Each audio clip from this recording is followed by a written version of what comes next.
दोस्तों, क्या आप 10 पास हैं और एक गवर्नमेंट जॉब की तलाश में हैं तो ये वीडियो आपके लिए बहुत ही इम्पोर्टेंट है। सशस्त्र सीमा बल यानी एसएसबी। एसएसबी ने निकाली है एक बहुत बड़ी रिक्रूटमेंट। टोटल 827 पोस्ट है। सैलरी भी बहुत ही अच्छी है और अप्लाई करना भी बहुत आसान है। पूरी डिटेल इस वीडियो में मैं आपके साथ कवर करूंगा, तो एंड तक जरूर देखें। पहले जानते हैं एसएसबी के बारे में। एसएसबी का फुल फॉर्म है सशस्त्र सीमा बल। ये इंडिया की एक पैरामिलिट्री फोर्स है जो नेपाल और भूटान बॉर्डर की सुरक्षा करता है। ये सेंट्रल गवर्नमेंट के अंदर आती है, तो ये एक पक्की और सिक्योर जॉब है। इसकी पूरी जानकारी के लिए आपको हमारी वेबसाइट पे आना है। हमारी वेबसाइट का नाम है freejobalert.com। इसका लिंक हमने डिस्क्रिप्शन में दिया हुआ है। आप जैसे ही ये वेबसाइट को ओपन करेंगे, आपको यहाँ पर रिसेंट में ही ये जॉब की डिटेल मिल जाएगी। अगर आप कुछ दिनों बाद ये वीडियो देख रहे हैं तो आपको ये जॉब गवर्नमेंट जॉब्स कैटेगरीज के अंदर यहाँ पर दिख जाएगी। इस पर आपको गेट डिटेल पर क्लिक करना है और यहाँ पर आपको कंप्लीट डिटेल मिल जाएगी। टोटल 827 वैकेंसी है। सैलरी 21,000 से 70,000 के बीच में आएगी। ड्राइवर और ट्रेडमैन के लिए ये जॉब्स है। टोटल वैकेंसी को डिवाइड किया हुआ है। ड्राइवर को 553 वैकेंसी है, वेटरनिटी में 34 है, गार्डनर में 41 है, वाटर कैरियर में 5 है, कॉबलर में 25 है। ऐसे आप देख सकते हैं टोटल 827 वैकेंसी है और क्वालिफिकेशन सिर्फ 10 पास होना चाहिए मिनिमम। अगर आईआईटी किया है, ट्रेड सर्टिफिकेट है, तो भी आप एलिजिबल हो ये जॉब के लिए। एज लिमिट मिनिमम 18 साल होनी चाहिए और मैक्सिमम 27। एज रिलैक्सेशन, अगर आप एससी या एसटी से हो तो 5 साल आपके और बढ़ जाएंगे। ओबीसी से हो तो 3 साल बढ़ जाएंगे एज लिमिट में। एक्स सर्विसमैन हो तो वो रूल्स के मुताबिक रहेगा। सैलरी मैं बता चुका हूँ। सिलेक्शन प्रोसेस क्या है, ये पूरी जानकारी मैं आपको इसी वीडियो में आगे देता हूँ। इसकी एप्लीकेशन फ़ी 100 रुपीज़ है। अगर आप एससी एसटी या फीमेल हो तो इसकी कोई फ़ी नहीं है। अप्लाई करने के लिए आपको यहाँ पर नीचे अप्लाई नाउ बटन दिख रहा है, इस पर क्लिक करना है। जैसे ही आप इस पर क्लिक करेंगे, यहाँ पर स्टार्ट डेट बता दी गई है। अप्लाई करने की लास्ट डेट है 20 अप्रैल। आपको यहाँ पर अप्लाई नाउ बटन पे क्लिक करना है। अब यहाँ पर आप फर्स्ट टाइम आए हैं तो आपको रजिस्ट्रेशन बटन पर क्लिक करना पड़ेगा। तो यहाँ रजिस्ट्रेशन बटन पे जैसे ही आप क्लिक करेंगे, आपके सामने ये फॉर्म आ जाएगा। आपको किस पोस्ट के लिए अप्लाई करना है वो कैटेगरी आप चूज कर लें। अगर आप ड्राइवर चूज कर रहे हैं तो ड्राइवर कीजिए।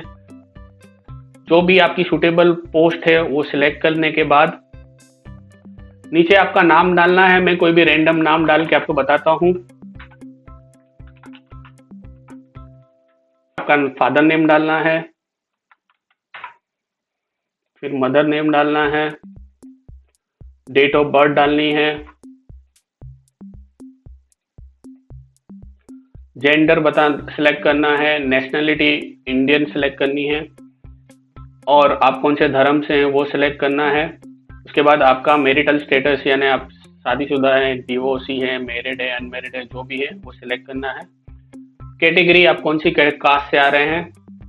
अगर आप जनरल कास्ट से आ रहे हैं तो जनरल सिलेक्ट कीजिए। अगर एसटी एससी ओबीसी या ईडब्ल्यूएस से आ रहे हैं तो वो सिलेक्ट करें। अगर आप ये कैटेगरी कोई भी चूज करते हैं तो आपको डॉक्यूमेंट जरूर सबमिट करना पड़ेगा। उसके बाद अगर कोई स्पेसिफिक कम्युनिटी से आ रहे हो जो यहाँ पर मेंशन किया गया है, गोरखा, मराठा, तो यस कीजिए। अगर नहीं आ रहे हैं तो नो कीजिए। अगर आपके पास कोई डोमिसाइल ऑर्डिनरी जम्मू कश्मीर का सर्टिफिकेट है तो वो सिलेक्ट कीजिए। अगर आप गुजरात राइट्स में अफेक्टेड हैं तो यस कीजिए या नो कीजिए। अगर आप कोई एक्स सर्विसमैन है या गवर्नमेंट जॉब आप कर चुके हैं तो यस या नो कीजिए। अगर आपकी जॉब गवर्नमेंट जॉब चालू है सेंट्रल में तो यस कीजिए, अगर नहीं तो नो कीजिए।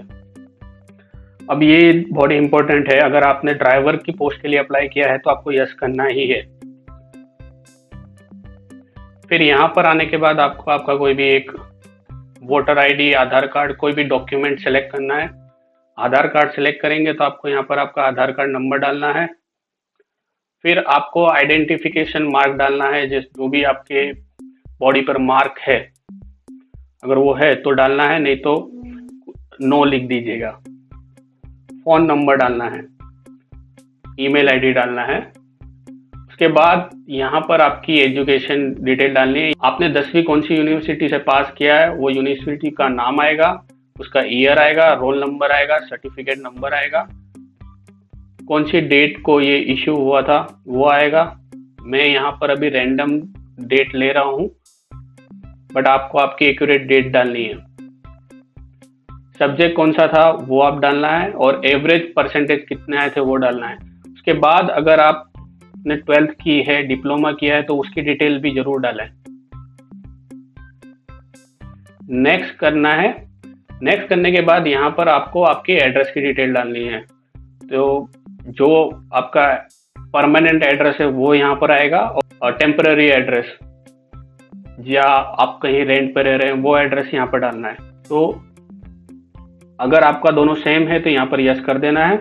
अगर आप पर कोई क्रिमिनल केस है उसके बारे में डिक्लेरेशन देना है यहाँ पर, तो मैं यहाँ पर सब पे नो रखूँगा। लेकिन अगर आपने यस, कोई भी इसमें से कोई भी चीज़ आप पर चल रही है तो यस पे क्लिक कीजिएगा। फिर यहाँ पर आपको आपका पासवर्ड डाल देना है। मैं यहाँ पर पासवर्ड डाल देता हूँ,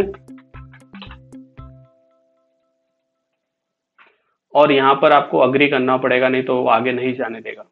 जैसे ही आप प्रोसीड पे क्लिक करेंगे तो आपको यहाँ पर डिटेल दिख जाएगी जो आपने आगे फिलअप की है, उसका प्रीव्यू आ जाएगा। अगर सब डिटेल एकदम परफेक्ट है तो सबमिट एप्लीकेशन पे क्लिक करना है, नहीं तो आप वापस एडिट बटन पर क्लिक करके आगे जा सकते हैं, मॉडिफाई कर सकते हैं।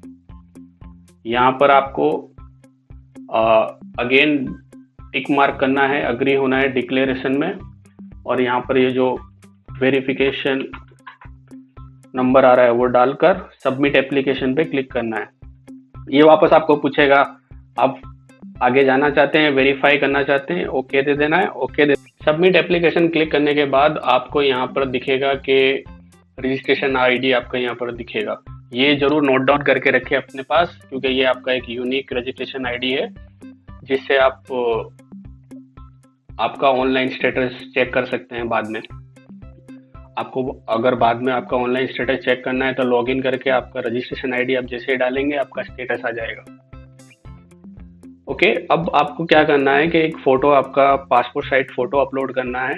मेक श्योर ये जो यहाँ पर राइट मार्क दिखा है इस तरह का फ़ोटो होना चाहिए, और फ़ोटो 6 महीने से ज़्यादा पुराना नहीं होना चाहिए, क्लियर और साफ़ होना चाहिए, जेपीजी और पीएनजी फॉर्मेट में होना चाहिए, और ज़्यादा हेवी फाइल नहीं होनी चाहिए, 500 KB के अंदर होनी चाहिए। तो यहाँ पर हम अब कोई भी फ़ोटो अपलोड करेंगे। यहाँ पर आपको आपका सिग्नेचर अपलोड करना है। तो सिग्नेचर के बारे में इंस्ट्रक्शन ये है कि सिग्नेचर वाइट पेपर में आपको सिग्नेचर करना है, ब्लैक या ब्लू इंक से ही होना चाहिए, और अगेन जेपीजी या पीएनजी फॉर्मेट में होना चाहिए, और 200 KB के अंदर होना चाहिए। इस तरह से आप आपका सिग्नेचर अपलोड करें और प्रोसीड कर दें। तो ये आपकी एप्लीकेशन सबमिट हो चुकी है। यहाँ पर आपकी डिटेल दिख जाएगी आपको, और अगर आप जनरल कास्ट से हैं, ST SC या फीमेल नहीं हैं, तो आपको पेमेंट भी करना पड़ेगा। तो यहाँ पर आपको पेमेंट फिलअप करना है, और उसके बाद आपकी एप्लीकेशन सबमिट हो जाएगी। आई होप ये वीडियो आपको अच्छा लगा होगा। इसमें अगर आपको कोई भी क्वेश्चन है, कोई क्वेरी है, तो प्लीज़ कमेंट करें, हमें बताएं, और हमारी वेबसाइट को ज़रूर विज़िट करें। यहाँ पर तो ऐसे ही लेटेस्ट अपडेट के लिए गवर्नमेंट जॉब्स, रेलवे जॉब्स और भी प्राइवेट बैंकिंग जॉब्स के लिए हमारे चैनल को ज़रूर सब्सक्राइब करें, वीडियो को लाइक करें, शेयर करें।